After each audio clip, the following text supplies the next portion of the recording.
Most new real estate investors don't fail on their first deal. They never get far enough to do one.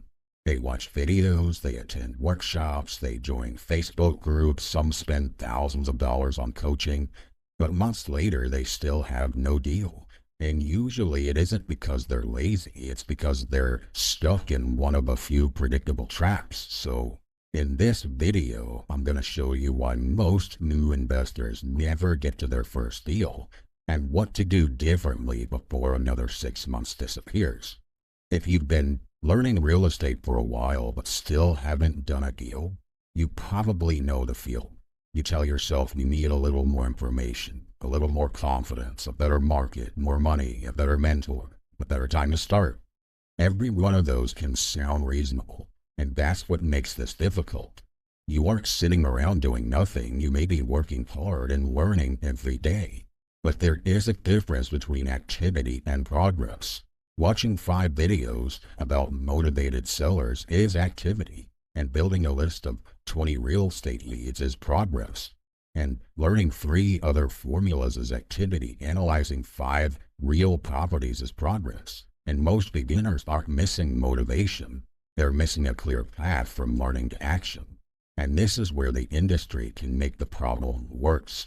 Every time you feel stuck, there's another answer being sold to you. A new course, a new strategy, a new mentor, a new shortcut.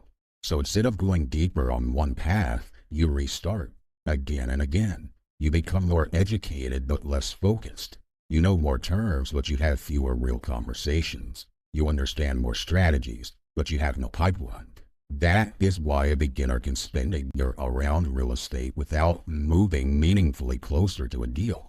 The issue isn't always lack of knowledge. Sometimes the issue is too much knowledge with no sequence. I'm the insider, and I built Seminar Insider to help new real estate investors understand the business before they overpay for coaching, seminars, or high-ticket training. But the first deal roadmap is about what happens after the learning starts. Avoiding a bad program doesn't get you a deal. At some point, you have to choose a strategy. Run numbers, talk to people, make offers, and accept that some will fail. And that's where most beginners get stuck. So let's break down the biggest reasons. Reasons number 1, they keep switching strategies. A beginner starts with rentals, then wholesaling looks faster, then they see someone flip a house, then it's tax liens, then short-term rentals and multifamily. Every strategy sounds better when you only see the upside, so the beginner keeps restarting at zero. New vocabulary, new numbers, new lead sources, new risks, and that destroys momentum. You don't need to pick one strategy forever, but you do need to stay with one long enough to build confidence. Give yourself 90 days, one strategy, one market, one set of numbers. Change later based on evidence, not because a new video caught your attention. Reason 2, they confuse learning with doing, and this one's uncomfortable because learning feels productive, and it is, up to a point. But there is a point where more information stops helping. If you've watched 40 videos about analyzing rentals but never analyzed 20 real properties, you don't need another video. You need reps. If you have studied seller conversations but never spoken to a seller, you don't need a better script. You need a conversation. Information becomes skill only when you use it. Reason 3, they wait for confidence, and this is a trap. Most beginners think, when I feel ready, I'll act. But action is usually what creates readiness. You don't become confident before analyzing deals. You become confident because you analyze 20. You don't become confident before talking to sellers. You become confident after the first 10 awkward conversations. You still need preparation, but don't use lack of confidence as proof that you should wait. Confidence usually follows evidence, and that's the first major aha. Most beginners don't need more motivation. They need focus, repetition, and real feedback. If you want help avoiding the pressure and the confusion that keeps you buying more education instead of moving, download the free Seminar Survival Guide in the link below. It helps you ask better questions before you spend money on another program. Now let's keep going. Reason 4, they have no lead flow, and this is where everything becomes theoretical. You can't do a deal if you've never seen opportunities, and one random property every 3 weeks isn't a pipeline. A beginner needs a consistent way to see leads, driving for dollars, investor-friendly agents, wholesaler relationships, direct mail, referrals, online marketplaces. The exact source matters less than consistency at the beginning. Pick one, work it, track it. Your first target could be 20 real leads, not because 20 guarantees a deal, but because it gives you something to research, compare, and learn from.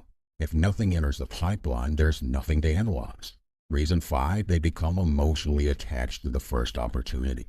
This happens because the beginner has too few leads. They finally find one seller who will talk, one property that looks cheap, one agent that sends something interesting, and now they want it to work too badly. So they start bending the numbers, optimistic comps, minimize repairs, ignoring holding costs. The neighborhood is improving. I'll figure it out later, and that's dangerous.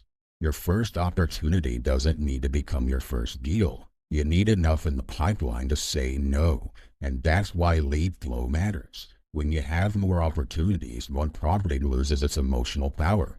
Reason 6, they're afraid of making offers. This is usually fear of rejection or fear of being wrong. What if the seller says no? They probably will sometimes. What if my offer is too low? Then you get a counter offer or no response. What if I look inexperienced? You are inexperienced. That's normal. The goal is to make you an offer that you can explain. The value, the cost, the margin, your maximum price, your funding path, your due diligence plan. If you know why your number is your number, then rejection is information. You're not asking the market for permission to feel good. You're testing whether the deal works. Reason 7, they refuse to accept the boring volume required.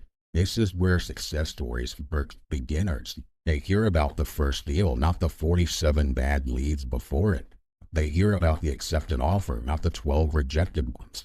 They hear about the $20,000 check, not the months of calls, analysis, and dead ends. Real estate has volume, not always massive, but enough repetition that you should expect no's, bad leads, and deals that collapse. The beginner who thinks every action should produce a win gets discouraged fast. The beginner who understands that reps produces still keeps going. Now let us break down how the industry often frames the first deal. What they showed you speed. 30 days, first check, first closing, student success stories. Well, that can be motivating. But what they leave out is the sample size. How many leads, conversations, offers, how many dollars went in before that win. They also leave out survivorship. You hear from the person who got the deal, not from the 100 people still trying. What you actually need to know, your first deal is usually the result of a process, not one lucky moment. One strategy, one lead source, repeated analysis, conversations, offers, and the willingness to walk away. That process is less exciting than a stage story, but it's more useful. So here's the reset I would give a beginner that's been stuck. For the next 30 days, stop changing strategies and lead sources. Pick one of each. Build your first 20 leads. Analyze at least 5 real properties per week. Have real conversations. Track every lead. Make offers only when you can explain the number. Then review what happened. How many leads responded? How many were actually motivated? How many offers did you make and what objections came up? That gives you real feedback so you can fix the bottleneck. Can't find deals? Fix lead flow. Find leads but can't analyze them? Fix your deal analysis. Analyze deals but never offer? Fix your offer process. Offer but get rejected? Study your price, your terms, and the seller fit. Solve the actual problem. Don't buy a random solution. So if you've not done your first deal yet, don't assume you're failing. Just be honest about where you're stuck. Are you switching strategies? Consuming instead of practicing? Waiting for confidence? Forcing one lead? Afraid to make offers? Find the bottleneck, then work it. Download the free Seminar Survival Guide in the link below if you want help avoiding the cycle of buying more education every time progress slows down. And when you're ready for a lower pressure way to learn real estate fundamentals, deal analysis, and beginner strategies, then check out the Vault. If you're starting the first real deal roadmap, watch how to find your first 20 real estate leads for a practical way to start building a pipeline instead of waiting for one perfect property. Then watch what you actually need before making your first offer. Because once you have leads, the next problem is deciding which ones deserve a number. And that's where the actual roadmap turns into real market action.